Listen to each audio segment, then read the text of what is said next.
Hey, what is up guys? It is your boy Speed here, and today we're going to be talking about 7 heroes that you might think are really strong, but are actually complete dog water. So yeah, I've been watching a couple of 2 to 3 to 4 KMMR pubs, and have been realizing that a lot of players are struggling with a very specific hero pool, and I'm like, why is this the case? So I really thought about it. I sat down, thought about it, came up with a couple of reasons that might be the case that causes these heroes to absolutely dominate in your games, but maybe not in Dota in general. So if you're excited for this video, smash the like button to help us out, subscribe to the channel, and let's get into it. If you haven't already, go check out the gameleap website, as I'll be making videos like this over there. I make one a day, videos like the YouTube videos, if not better. And so yeah, click the link down below, go sign up now, and I will help you to get to the MMR that you want.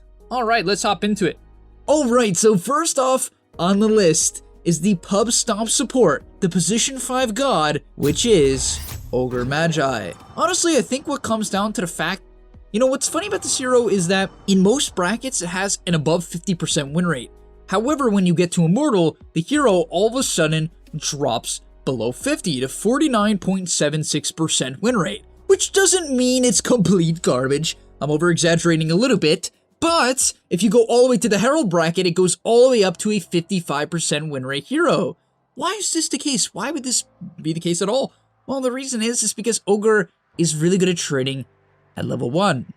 And it's really easy. And so what a lot of people do is they run into the problem where they kind of just man up to OGRE at level 1. However, OGRE has this massive problem that he's melee. It's a hero that has to walk a melee range. So how do high mark players deal with this? What do they do different? Well, they can do 2 things different. OGRE can have a hard time chasing people down. After all, once again, he is melee. He does have 2 disables, but let's assume it's level 1. Number 1, if he's too hard to trade with that level 1, you can just drag the wave. But almost no one in Herald, Guardian, or Crusader does this. And so you don't know how to play against the strong level 1 laners. This is something you can do. And then the second option to strong level 1 laners, such as, you know, OGRE MAGI or Undying. Undying's a bit harder to execute on, so his win rate isn't nearly as high as OGRE. But what do? You stay together. Stay together. A lot of people have this really bad habit as a position 4 player where they feel inclined, regardless of the lane, to trade with a position 5. The thought process is, if my position 3 is solo against the position 1, he should theoretically win. But that's not true. Actually, in the safe lane, considering the safe laner is literally under their tower, he can't get pressured, and he's getting buffed, which means you just need to play defensive. Sometimes, at level 1, there's literally nothing to do besides like deny creeps, and if the OGRE walks in melee range, hit him with 2 heroes, and that can be all the difference. Alright, next up on the list we have WRAITH King, and I really do believe that WRAITH King has been falling off hard. I don't know, I've been watching him in my pubs and it just seems to be struggling. It doesn't feel like it farms as fast as it used to. The stun at level 1 got nerfed by 3 seconds, feels much worse to pressure with. I don't know.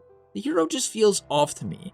I don't know, maybe it's me, you guys could let me know how you've been feeling, but once again, very similar to OGRE MAGI. The hero has a 54% win rate in the lowest of brackets, but a 50% win rate in the highest. And this hero is naturally a pub stomper. It's built to win in pubs. Why? Because it's greedy and it's hard to kill. It also has a pretty reliable laning stage.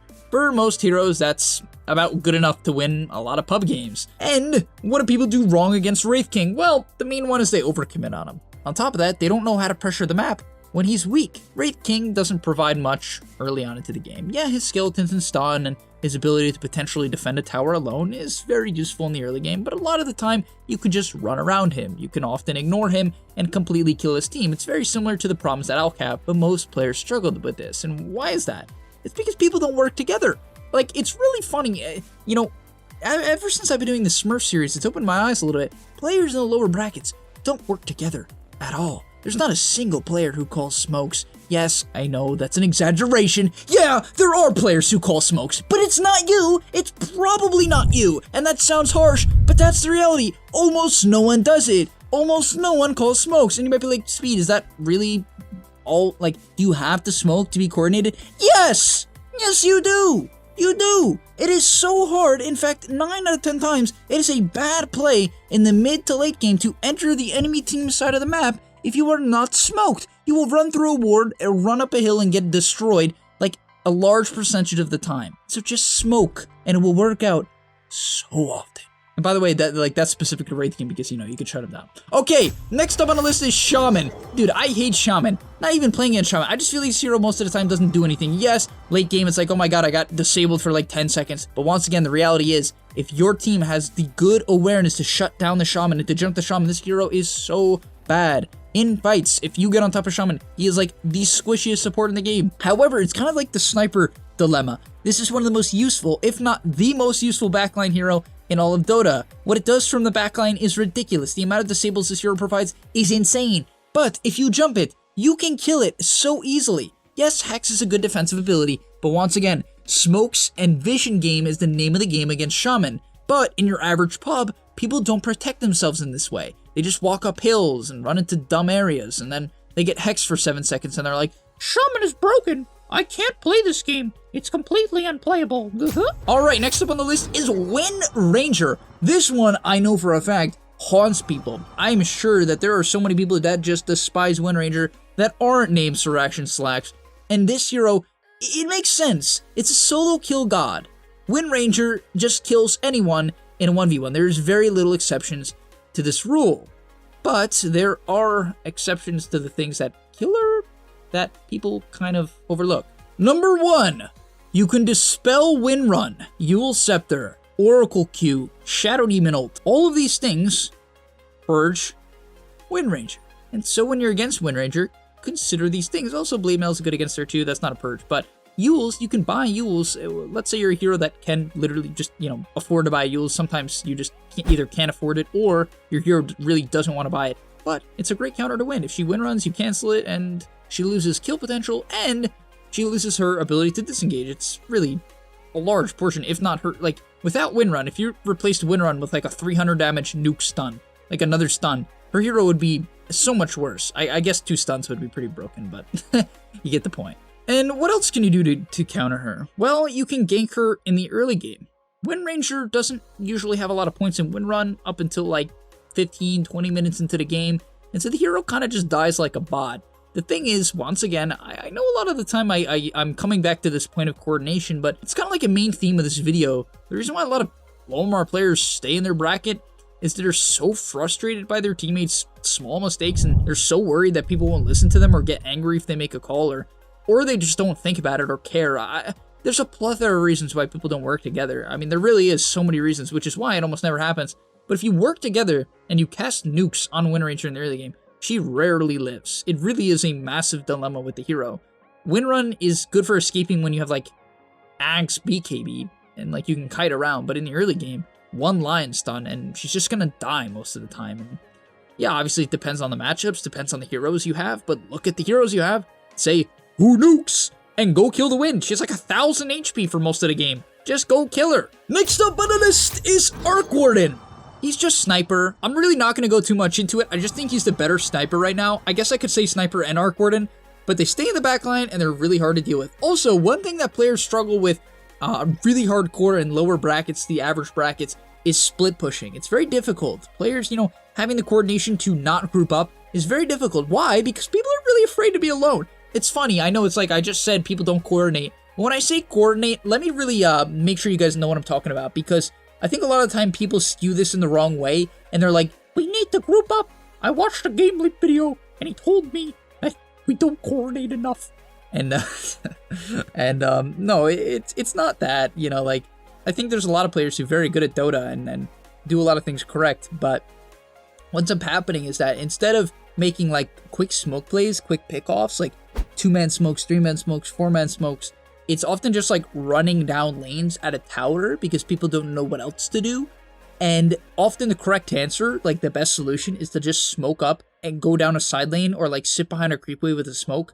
Or you can walk up a hill with a smoke. In pubs, like people don't really camp hills and things like that. Even in higher mark games, it's very hard to read smokes. And so, you know, like if you do that, you'll avoid that. So that's the big difference there. I just want to make sure I clarify. When I say group up, and I mean, when I say coordinate, not group up, when I say coordinate, it's like 2-3-man smokes to side lanes, pick off heroes, you know, try to read if someone's alone, that type of thing. You know, picking off heroes when they split up, forcing TPs, that type of thing. That doesn't really happen. So, alright. Yeah, Arc Warden. I'm gonna say he's just sniper. Just jump the backline. And when it comes to split pushing against Arc Warden, it's very important that when you're playing against Arc Warden, you designate or pay attention to who can kill the clones. Because if you do this, you're gonna allow yourself to kind of just tell them, like, hey man, can you deal with the Arc Warden illusions at this point of the game? You know, I need you to do this.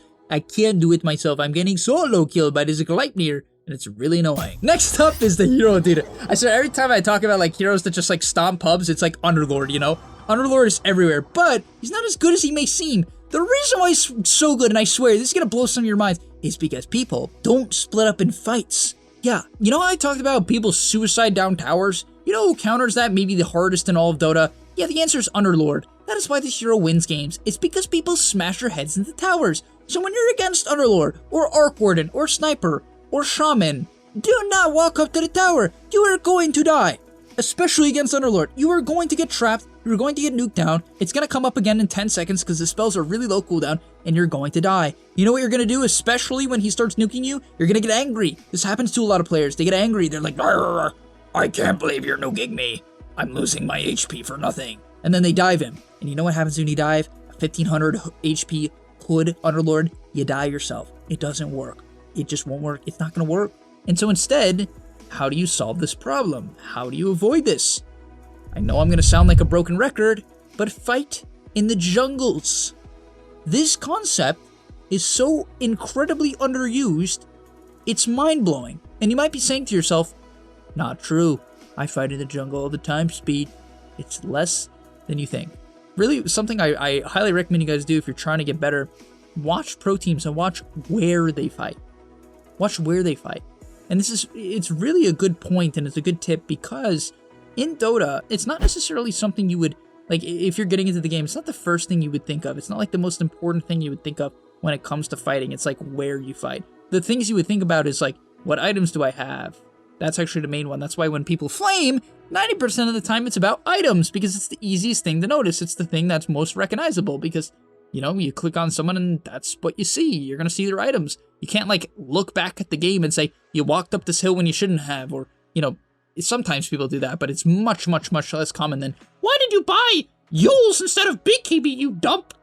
And so, yeah, against Underlord, he thrives when people clump up. So you need to split up. You need to learn to smoke, jump the backline, and buy BKB. Smile. All right, last but not least is TREANT. Woo! TREANT, man. He's kind of like a culmination of a lot of these heroes. He's like the Underlord, defense towers. He's an ogre magi, very hard to 1v1. And so at this point of the video, you can almost kind of like tell me why you think, for instance, like TREANT, how you can counter him. Yeah, don't walk in a very enclosed space, because you're going to get, what? Overgrowth. Also, you will get Nature's Grasp. Also, you will get Living Armored, because you're going to be pushing a tower. It's not going to work. You might even get Meteor Hammered. You see what I'm saying, guys? What you come to realize against Dota is where you fight in the situations that you put yourself in is going to get you killed a lot more than you would originally think. That is why in my Smurf series, I'm constantly dissuading my team from running down lanes. It doesn't work most of the time because you group up and you get hit by so many spells. The Underlord and the TREANT problem are the same. It's the reason why the hero has like a 53% win rate in the lower brackets, because people group up. They also have a hard time killing him, which is like a big thing. He's really hard to deal with in lane. He's hard to kill in lane. Unless you work together, then the hero dies like a bot because it's low movement speed, low armor. But if you 1v1, it doesn't. And yeah, it's also a save and a tanky hero. And frankly, tanky heroes, the lower MMR you go, the tankier you are, the harder to kill you are, the better. Really, it's like that, you know? Like, the tank heroes always just do better, but... Alright, I hope you guys enjoyed. If you did, smash the like button and subscribe, and give me some video suggestions for the future. You know, I'm trying to think of some different videos. This one was definitely out of the box. Different for me, but I hope you enjoyed. Watch through to the end, and I'll see you in the next one. Peace! And that's all, but remember, before you leave, come on, before you tune out, subscribe to the GameLeap website, where we are going to help you get to the next rank. If you're stuck, click the link down below, and I'm out. Peace!